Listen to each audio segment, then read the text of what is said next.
South China सी एक ऐसा dispute जिसके ऊपर पूरे वर्ल्ड की नजरें हैं। इस डिस्प्यूट में बहुत सारी कंट्रीज हैं और इस डिस्प्यूट का मेन रीजन चाइना ही है। लेकिन क्यों?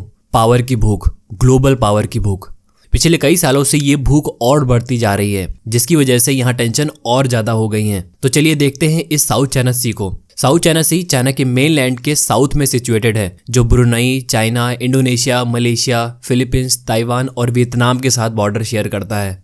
दोस्तों, हमेशा से ये कंट्रीज इस एरिया में लड़ते हुए आ रही हैं, लेकिन पिछले कई सालों से ये टेंशन और ज्यादा बढ़ गई है। साउथ चाइना सी स्ट्रेटेजिकली क्रिटिकल एरिया में आता है, यानी यहाँ जिसका कंट्रोल होगा उसकी पावर और ज्यादा बढ़ जाती है। 1947 में नेशनलिस्ट कुमिंतांग पार्टी रूल के अंडर साउथ चाइना सी का मैप इशू किया जाता है, जिसको 9 डैश लाइन बोलते हैं। ये लाइन बेसिकली बीजिंग को इनसर्कल करती है, जो साउथ चाइना सी में 90% एरिया चाइना को देती है। प्रॉब्लम तो ये है कि ये लाइन चाइनीज कम्युनिस्ट पार्टी के ऑफिशियल मैप में भी दिखती है और साथ ही चाइना इसको लेकर बहुत ज्यादा एग्रेसिव है। पिछले कई सालों से चाइना पूरी कोशिश कर रहा है कि इस एरिया में नेबरिंग कंट्रीज कोई भी मिलिट्री और इकोनॉमिक ऑपरेशन ना करें, ये कहते हुए कि ये हमारे एक्सक्लूसिव इकोनॉमिक जोन में आता है। काउंसिल ऑन फॉरेन अफेयर्स की माने तो चाइना इसे लेकर इतना सीरियस है कि आइलैंड्स के साइज को इंक्रीज कर रहा है और साथ ही न्यू आइलैंड्स भी क्रिएट कर रहा है। और केवल यही नहीं, जो रीफ्स हैं उन्हें रेत से भरा जा रहा है, पोर्ट्स कंस्ट्रक्ट किए जा रहे हैं, मिलिट्री इंस्टॉलेशन हो रही हैं, एयर स्ट्रिप बन रही हैं और पर्टिकुलरली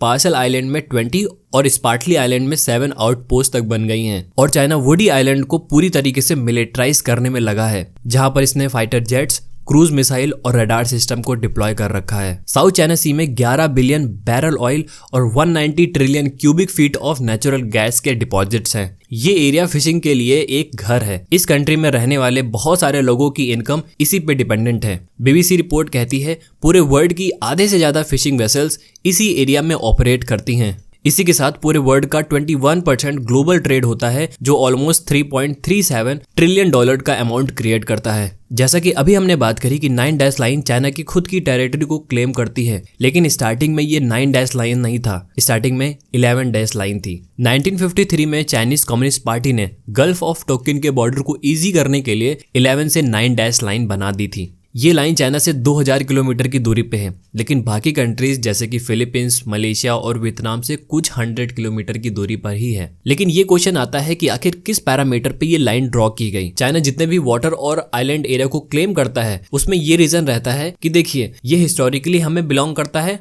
तो हमारा हुआ। अभी चाइना को भी पता है कि ये लॉजिकल आंसर नहीं है, उसके बाद भी United nation treaty on maritime territorial issues के रूल को ब्रेक करता है। एक एग्जांपल से समझाता हूँ। ह्योंग आइलैंड जो अभी फिलीपींस का है, चाइना बोलता है 2000 साल पहले ये चाइनीज सेलर ने डिस्कवर किया था, तो सोंग डायनेस्टी के अंडर ये हमें बिलोंग करता है। और ऐसा ही रीजन पार्सल और स्पार्टली आइलैंड्स का भी है। उसके ऊपर वियतनाम ऑब्जेक्शन करता है और बोलता है कि 17वीं सेंचुरी से इसे हम रूल कर रहे हैं, तो ये हमारा हुआ। दोस्तों, 2016 में फिलीपींस और चाइना के हुआंग आइलैंड के डिस्प्यूट के चलते फिलीपींस इंटरनेशनल ट्रिब्यूनल पहुंचता है, जहां ट्रिब्यूनल चाइना के द्वारा 9 डैश लाइन क्लेम को स्ट्रांगली रिजेक्ट करता है। अभी इस ट्रिब्यूनल के जजमेंट का कोई स्ट्रांगली इन्फोर्समेंट नहीं होता, तो चाइना इसे आसानी से बायकॉट करता है और टेंशन कंटिन्यू है। अभी जब चाइना इंटरनेशनल ट्रिब्यूनल की रूलिंग को रिजेक्ट करता है, तो कोई क्विक सोल्यूशन पॉसिबल नहीं है। एक बिलीव ये बोलता है कि सारी एशियन कंट्रीज को एक साथ आना चाहिए और इस इशू को टैकल करना चाहिए, लेकिन ये कंट्रीज ऑलरेडी कर रही हैं, बट कोई पॉजिटिव रिजल्ट नहीं दिख रहा है। तो इसलिए डर ये है कि आने वाले सालों में क्या ये नेक्स्ट इंटरनेशनल इशू तो नहीं बनेगा।